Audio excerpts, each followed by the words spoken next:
Saudara yang kekasih di dalam Kristus, kita melanjutkan pembelajaran mengenal siapakah Yesus Kristus menurut Injil Matius.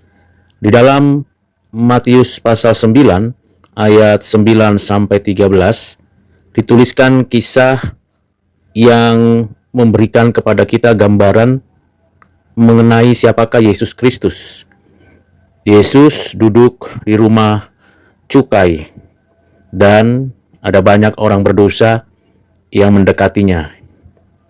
Tentunya ini membuat orang-orang yang ada di sekitar, terutama orang Farisi yang sangat tidak menyukai berjumpa, bertemu, bahkan bertamu ke rumah pemungut cukai atau orang-orang yang berdosa. Tetapi Yesus dengan sengaja masuk ke rumah pemungut cukai dan duduk di antara mereka yang berdosa itu, tetapi Yesus sendiri tidak melakukan apa yang dilakukan pemungut cukai atau orang-orang berdosa. Yesus tidak dipengaruhi oleh keberdosaan mereka, tetapi Yesus tidak menolak atau menghindari mereka. Ini menunjukkan bahwa Yesus adalah pribadi yang suci, yang kudus, yang tidak berbuat dosa dan tidak dicemari dosa. Itu sebabnya ketika Yesus menyampaikan pendapat pemikiran mengenai apa yang dipikirkan oleh orang-orang Farisi, Yesus mengatakan bukan orang sehat yang memerlukan tabib, tetapi orang sakit. Dan yang dikehendakinya ialah belas kasihan, bukan persembahan, serta memanggil orang berdosa, bukan orang benar.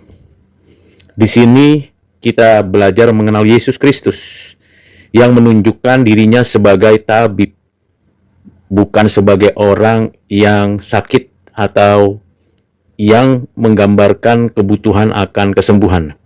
Tetapi dia sendirilah tabib yang menyembuhkan dengan kuasa yang ada padanya.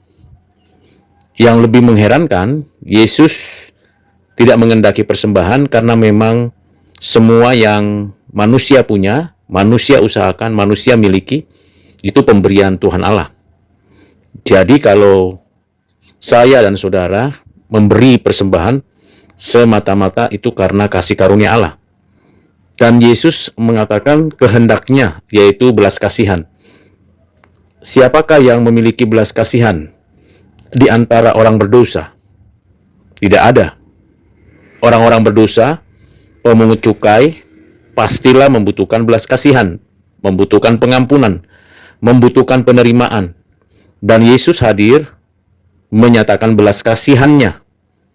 Ia tidak menunggu orang berdosa datang kepadanya atau menantikan pemungut cukai bertobat, tetapi dia sendiri yang datang menjumpai mereka yang berdosa itu. Sama seperti kita, saudara dan saya. Tuhan Yesuslah yang datang menjumpai hati kita, bukan karena kita yang berusaha menjumpainya. Dengan demikian kita mengenal Yesus Kristus yang berinisiatif menyatakan belas kasihan kepada orang berdosa dan yang berinisiatif memberikan pengampunan, kemurahan hati kepada orang-orang, para pemungut cukai dan orang berdosa. Selain itu, kita mengenal Yesus Kristus yang datang untuk memanggil orang berdosa.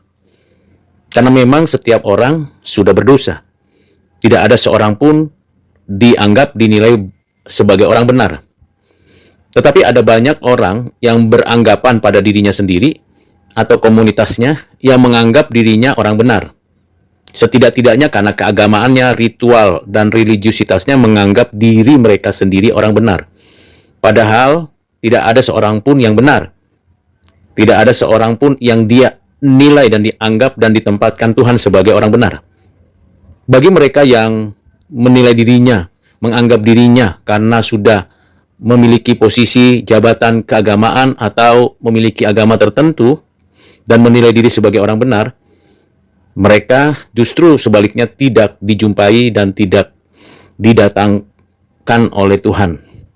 Sebaliknya mereka yang dimarginalisasikan oleh masyarakat, orang-orang beragama, dan sebagainya, justru Tuhanlah yang memanggil orang berdosa. Saya dan saudara adalah orang berdosa. Dan Yesus datang memanggil orang berdosa mendapatkan belas kasihan untuk mengikuti Dia supaya dipulihkan, disembuhkan dari sakit penyakit karena keberdosaannya. Di sini jelas sekali kita mengenal Yesus Kristus yang berdaulat penuh atas diri tiap-tiap orang berdosa.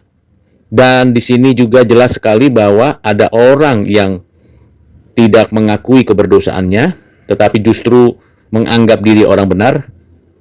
Akibatnya, orang tersebut tidak dipanggil Tuhan untuk menikmati belas kasihan, pengampunan, dan penerimaan Tuhan atas hidupnya.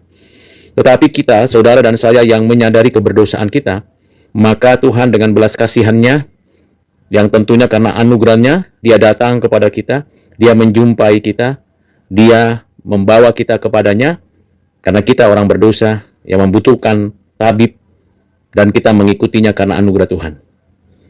Jadi dari ayat 9-13 pada Injil Matius ini kita mengenal Yesus Kristus yang memiliki otoritas memberi belas kasihan, mengampuni orang berdosa, dan mengubah hidup orang berdosa menjadi orang yang dibenarkan Tuhan. Dan kehendak Yesus Kristus Tuhan adalah belas kasihan, bukan persembahan dari diri orang berdosa, tetapi belas kasihan Tuhan atas orang berdosa. Dengan demikian, saudara dan saya semakin mengenal Yesus Kristus yang mengasihi kita. Tuhan Yesus memberkati saudara sekalian. Amin.